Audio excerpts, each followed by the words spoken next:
5 साल की जिया पता नहीं बहुत डरी हुई थी।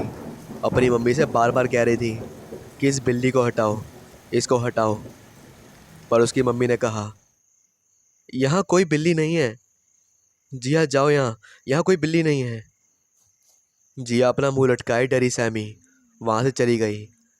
पर रात में उसे बुखार आ गया। वह बुखार में ही बड़बड़ाती रहती, इस बिल्ली को हटाओ, इसे हटाओ। जिया की मम्मी श्वेता ने घर में और बच्चों से भी पूछा कि ऐसा क्यों कर रही है ये, कौन सी बिल्ली को हटाने की कह रही है।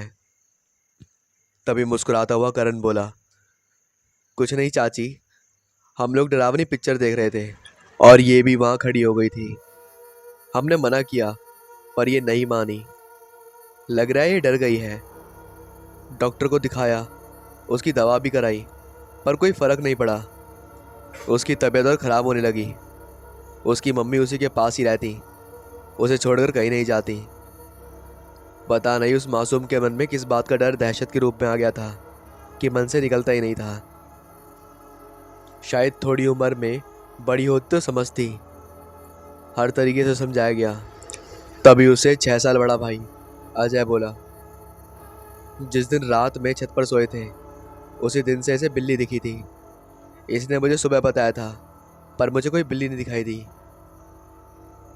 जिया की तबीयत को देखते हुए घर में दादी उसकी नज़र उतारने लगी। कई तरह के टोटके भी आजमाए गए, पर जिया के मन से उस बिल्ली का डर नहीं निकला। डॉक्टरों ने तो ये तक कह दिया कि 5 साल की मासूम के मन पर किसी भयानक और डरावनी बात का असर हुआ है, जिससे वह बाहर नहीं निकल पा रही है। दवाएं भी बेअसर हो गई हैं। कोई कुछ समझ नहीं पा रहा था।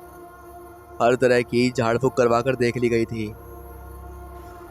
घर परिवार के सभी लोग बहुत चिंतित थे और उसे लेकर शहर लखनऊ आ गए थे। वहाँ पर उनके रिश्तेदार भी थे।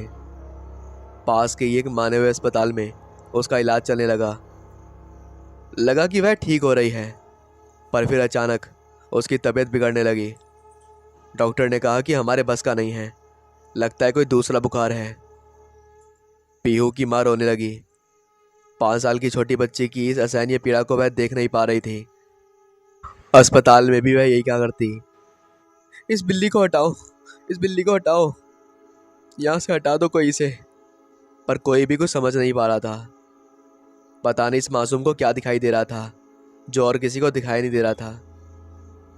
श्वेता के रिश्ते के देवर ने भी एक डंडा हाथ में लेकर पीहू के मन से डर हटाने का पूरा प्रयास किया कि अभी उसे डंडा मारता हूँ, देखते हैं कौन है, कहाँ है।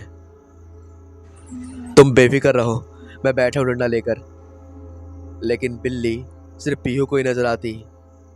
उससे पूछने पर ऐसा लगता जैसे बिल्ली और आदमी के रूप में कोई मिलीजुली शक्ल है, लेकिन इतनी कम उम्र में वह इस बात को बता नहीं पा रही थी, मतलब ढंग से समझा नहीं पा रही थी।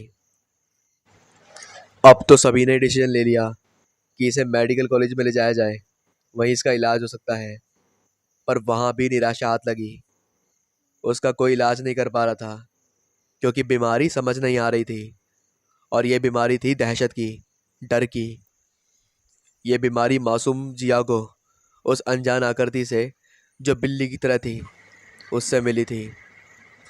कई लोगों ने इस चीज़ को देखा और इसे ऊपरी हवा बताया, लेकिन फिर भी उसके माता पिता डॉक्टर के पास इलाज कराते रहे, क्योंकि वो इन चीज़ों को अंधविश्वास मान रहे थे। पर इसका भी कोई फ़ायदा नहीं हुआ। उसकी हालत दिन पर दिन बिगड़ती जा रही थी। ना कुछ खा रही थी, ना कुछ पी रही थी, ना उसके शरीर को कुछ लग रहा था। उसका चेहरा सफ़ेद पड़ गया था, आंखों के नीचे काले घेरे आ गए थे। एक हंसती खेलती मासूम बच्ची जो घर की रौनक हुआ करती थी, आज इस अवस्था में थी कि उसे देखकर पूरा परिवार शोकगुल हो गया। उसे वापस गांव ले जाने की तैयारी की गई। उसके परिवार ने गांव में ही किसी पीर फकीर की सहायता लेने का सोचा। ये सोचकर जिया की माँ और चचेरे देवर जिया के साथ वापस गांव रेल से जाने लगे। पर दुर्भाग्य उनके साथ था। ट्रेन में भी पीहू चिल्ला रही थी, मुझे बचा लो, मुझे बचा लो। वह फिर आ गई, मुझे ले जाएगी, मम्मी अपने साथ ले जाएगी। जिया की हालत ट्रेन में ही बहुत ख़राब हो गई। उसे बहुत हिम्मत दिलवाई पर कोई फ़ायदा नहीं। और लास्ट में अपनी माँ के आंचल में ही जिया ने दम तोड़ दिया। वो अपनी आखिरी सांस तक माँ को बोलती रही कि ये मुझे ले जाएगी, ये मुझे ले जा रही है।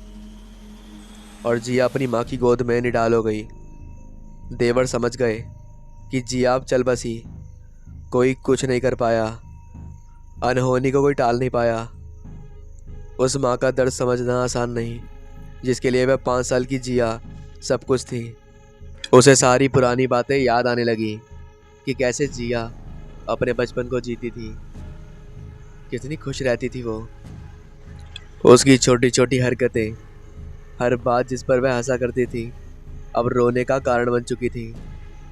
जिस घर में जिया की किलकाट गूंजा करती थी, वहीं पर अब मातम छा गया था।